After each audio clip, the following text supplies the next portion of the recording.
Hello, my name is Deepika. Welcome to my channel learn with numbers. आज हम करने जा रहे हैं क्लास 8 एनसीईआरटी का एक्सरसाइज नंबर 11.1 का क्वेश्चन नंबर 3। तो लेट अस स्टार्ट।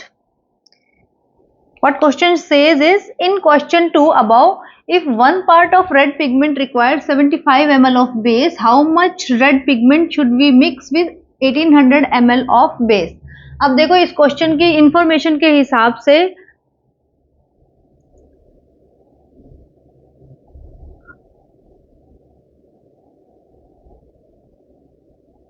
हम अपना x और y डिटरमिन कर लेते हैं। हम इसमें बता रहे हैं कि जो x ले रहे हैं हम बोलते हैं वो part of red pigment. Okay, part of red pigment. और दूसरी क्वांटिटी क्या ले रहे हैं हम? पार्ट्स कर देते हैं सर, पार्ट्स ऑफ बेस। ठीक है, इसके फर्स्ट केस में जिसको हम x1 और y1 लेते हैं उसमें क्या है? पार्ट्स ऑफ रेड पिगमेंट क्या है? अगर हम एक पार्ट लेते हैं तो उसमें 75 ml ऑफ बेस रिक्वायर्ड रहता है। ठीक है, तो अब दूसरा पूछा है कि हाउ मच रेड पिगमेंट, मतलब how much means how much red pigment is required and what should we mix with 1800 ml of base. इसका मतलब ये हुआ। अब यहाँ आप देखेंगे कि बेस की जो है क्वांटिटी इंक्रीज हो रही है। ठीक है, तो इसका मतलब रेड पिगमेंट भी इंक्रीज ही होना चाहिए। तो अब जब ऐसी सिचुएशन होती है कि एक्स भी इंक्रीज हो रहा है, वाई भी इंक्रीज हो रहा है, तो इस तरीके के क्वेश्चन क्या होते हैं? डायरेक्ट प्रोपोर्शन के क्वेश्चन होते हैं। तो it is in direct proportion. ठीक है, it is in direct proportion. अब हमें पता है कि डायरेक्ट प्रोपोर्शन का क्या फॉर्मूला होता है। ये हमारा हो गया x2 और ये हो गया y2। तो फॉर्मूला क्या होता है? x1 upon y1 is equal to x2 upon y2। ठीक है, बस वैल्यू पुट कर देते हैं। x1 is 1, y1 is 75 is equal to y2। x2 sorry हमें पता नहीं है, इसको हमें फाइंड आउट करना है, and y2 is equal to 1800। बस इसको हम क्रॉस मल्टीप्लाई कर देते हैं। क्या हो जाएगा? 75 into x2 is equal to 1 into 1800। ठीक है, अब x2 is equal to 1 into 1800 upon 75। इसको हम कट कर देते हैं। 5 1 5, 5 5 15, 5 3 15, 5 6 30 and 0, 15 1 15, 15 2 30, 15 4 60। तो x2 क्या आ गया हमारा? 24। इसका मतलब जो हमें पिगमेंट रिक्वायर्ड था वो कितना था? 24। तो हमें क्या हो गया? 24 जो पार्ट है वो 24 parts of red pigment is required. ठीक है, इज रिक्वायर्ड। ठीक है, समझ में आ गया? एक बार फिर से देख लेते हैं कि पार्ट्स ऑफ रेड पिगमेंट हमने x क्वांटिटी माना और पार्ट्स ऑफ बेसिस को हमने y पिगमेंट माना। जब हमारे क्वेश्चन के हिसाब से वन पार्ट रेड पिगमेंट का है और बेस कितना 75 ml रिक्वायरमेंट होती है उसकी, तो जब हमें को 1800 बेस की रिक्वायरमेंट हो रही है तो हमारा रेड पिगमेंट हमें कितना चाहिए होगा? जब ये बेस इंक्रीज हो रहा है तो डेफिनेटली हमारा रेड पिगमेंट भी इंक्रीज ही होगा, इसीलिए ये डायरेक्ट प्रोपोर्शन का क्वेश्चन होता है। तो डायरेक्ट प्रोपोर्शन के अंदर हम फॉर्मूला लगाते हैं x1 upon y1 is equal to x2 upon y2। By putting the value we get the x2 is equal to 24। ठीक है, अब बढ़ते हैं हम अपने क्वेश्चन नंबर 4 की तरफ। Okay, question number 4. A machine in a soft drink factory fills 840 bottles in 6 hours. How many bottles will it fill in 5 hours? Bottle. चलो, जब हम अपना सॉल्यूशन में पहले हम अपना x और y क्वांटिटी के लिए अब हम एक टेबल क्रिएट कर लेते हैं। तो अब इसके अंदर हम देखते हैं कि बॉटल्स फिल्ड ये हमारी होगी क्वांटिटी x और y को हमने माना टाइम इन आवर्स। ठीक है, टाइम इन आवर्स माना। तो पहली इंफॉर्मेशन के हिसाब से क्या हो गया जो x1 है अपॉन y1, तो बॉटल फिल्ड कितनी 840 बॉटल्स, कितने टाइम में 6 आवर्स में, ठीक है, तो 6 आवर्स में, तो how many bottles we have to find out x2 and y2 is given 5 hours in 5 hours। देखो अब यहाँ पर जो है आवर्स हैं वो डिक्रीज हो रहे हैं, तो मतलब जब 6 आवर्स में 840 बढ़ते थे, तो ऑब्वियसली बात है कि 5 आवर्स में कम बॉटल्स फिल करी जाएंगी।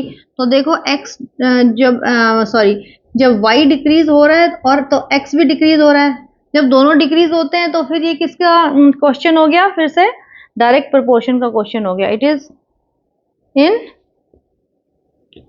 डायरेक्ट प्रोपोर्शन, है ना बच्चों, डायरेक्ट प्रोपोर्शन में हो गया ये। तो अब हमें पता है formula x1 upon y1 is equal to x2 upon y2। Simple question है ना एकदम। अब by putting values, x1 is 840, y1 is 6 is equal to x2 we have to find out and y is 5। Cross multiply कर देंगे। अब solution ये आया 6 into x2 is equal to 840 into 5, x2 is equal to 840 into 5 upon 6।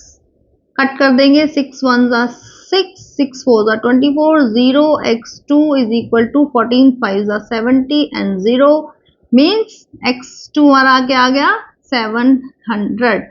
x2 हमारा क्या था bottle field, तो हमारा आंसर क्या आ गया 700 बॉटल्स। 700 बॉटल्स जो हैं वो फिल करी जाएंगी इन 5 आवर्स, ठीक है। ओके, बढ़ते हैं हम अपने क्वेश्चन नंबर 5 की तरफ, which says a photograph of a bacteria enlarge 50,000 times attains the length of 5 centimetre as shown in the diagram. What is the actual length of the bacteria and if the photograph is enlarged 20,000 times only what would be the enlarged length.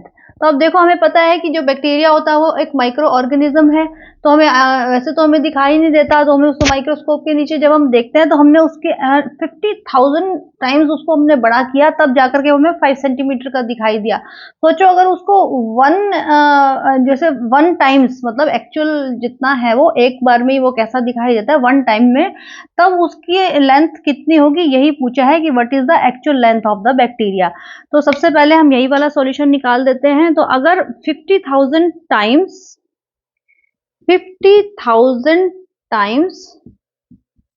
enlargement gives length of bacteria is equal to 5 centimetre, है ना। तो unitary method से 1 times enlargement gives length of bacteria equal to 5 upon 50,000, ठीक है। हम इसको cut कर देंगे, 5 1 जा 5, 5 1 जा 5, 10,000 which is equal to 1 upon 10,000, ठीक है, which is equal to 10 raise to power 4, 1 2 3 4 which is equal to 10 raise to power -4। तो answer will be actual length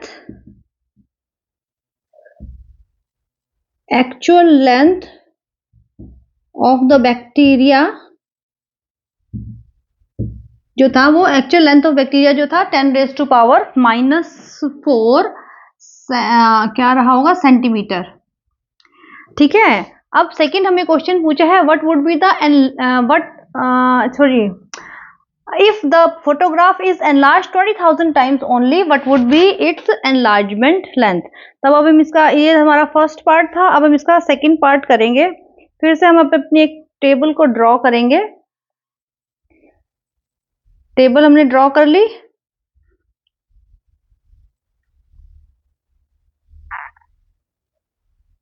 है ना। अब इसके अंदर हम लिखेंगे enlarged